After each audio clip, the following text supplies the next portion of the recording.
हाँ भाई दोस्तों, क्या हाल है आप लोगों का। कभी कभी मैं सोचता हूँ हम पाकिस्तानी इतने मजबूर क्यों हैं।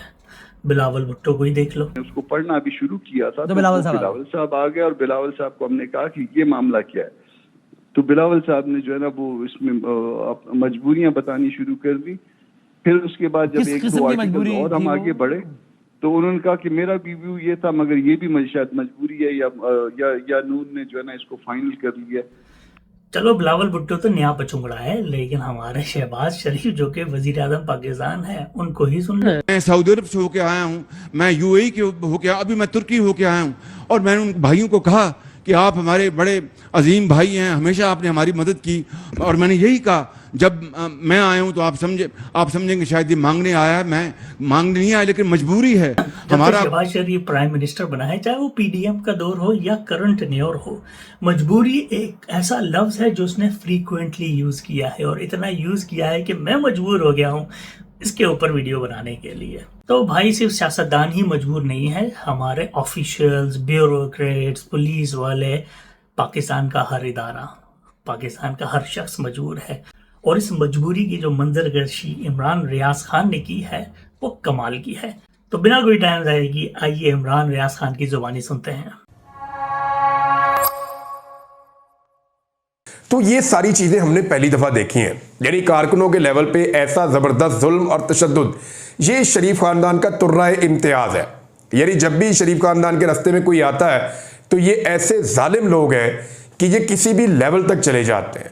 ये लोगों को घरों के अंदर घुसकर मारते हैं, ये पुलिस को अपनी मुसल्ला फोर्स के तौर पे इस्तेमाल करते हैं, और पुलिस को अपना एक पॉलिटिकल विंग बना के उनके जरिए से शहबाज शरीफ साहब पुलिस मुकाबले भी करवाया करते थे ना। तो ये इसी तरह पॉलिटिकल जो अपोनेंट्स हैं उनको कुचलने के लिए पुलिस की फोर्स को ब्रूटली इस्तेमाल कर रहे हैं। और एक अजीब मजबूरी है पाकिस्तान में। मैं जरा थोड़ा मजबूरी के बारे में आपको बताऊं। कोई बेचारा सिपाही मिलता है, रास्ते में डंडा पकड़ के मार रहा होता है ना वो पॉलिटिकल कारकुनों को, तो वो भी कहता है कि मैं मजबूर हूं। उसका थानेदार मिलता है, वो भी कहता है मैं मजबूर हूं। यानी मैं कई एसएचओज मुझे मिले, कई पुलिस वाले इंस्पेक्टर्स मुझे मिले, डीएसपी मुझे मिले, उन्होंने कहा जी हम मजबूर हैं। जितनी दफा मैं गिरफ्तार हुआ, जितनी दफा मुझे पकड़ के ले गए, उन्होंने कहा जी मजबूर हैं। एफआईए वालों ने मुझे जब भी एयरपोर्ट पर रोका, उन्होंने कहा जी हम मजबूर हैं। जब भी एएसएफ वालों को इस्तेमाल किया, उन्होंने ताकत के जरिए से कोशिश की जोर लगाने की, उन्होंने कहा सर आप तो पता जानते हैं आप, हम मजबूर हैं। इसी तरह जो एफबीआर वाले हैं, उन्होंने केसेस में उन्होंने कहा जी हम मजबूर हैं। वो एंटी करप्शन के दफ्तर में उनके ऑफिसर्स और उनके बेचारे मुलाजिम रो रहे थे मुझे, बल्कि मेरे साथ उन्होंने सेल्फियां भी बनाई, और बाकियों के साथ भी वो यही करते हैं, वो भी कहते हैं जी हम मजबूर हैं। ब्यूरोक्रेसी है वो भी मजबूर है।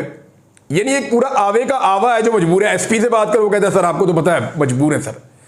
यानी पूरा का पूरा सिस्टम मजबूर है। और अब मजबूरी बढ़ते बढ़ते वहां तक पहुंच गई है कि आपका जो है गवर्नमेंट भी मजबूर है। यानी पाकिस्तान पीपल्स पार्टी का चेयरमैन है बिलावल जरदारी, वो भी मजबूर है।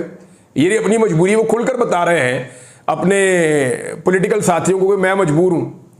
और शहबाज शरीफ है वो भी मजबूर है, बल्कि वो तो मांगते हुए भी कहते हैं कि मांगने नहीं है लेकिन मजबूरी है। अब ये पता किस तरह के मजबूर है, मैं आपको विजुअलाइज कराता हूं आसान करके।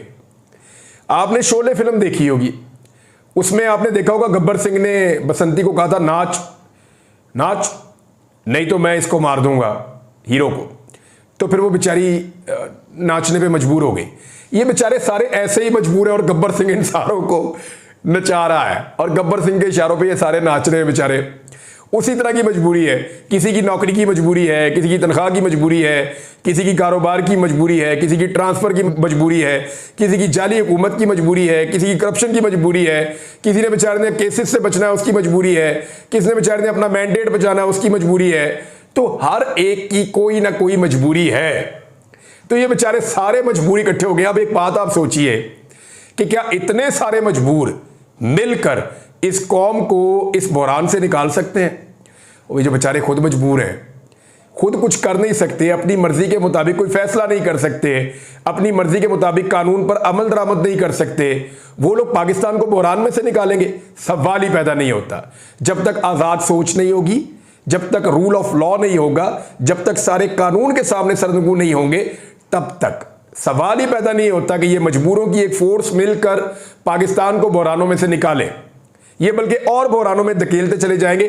वजह क्या है? बेचारे मजबूर मैं 100% अग्री हूँ इमरान रियाज खान से कि ये मजबूर लोग इस मजबूर कौम की मजबूरी ख़त्म नहीं कर सकते। मजबूरियां ख़त्म करने के लिए अपनी सोच को और अपने आप को आज़ाद करना होगा हर करप्शन से और अपने आकाओं से। आप लोगों का क्या ख्याल है?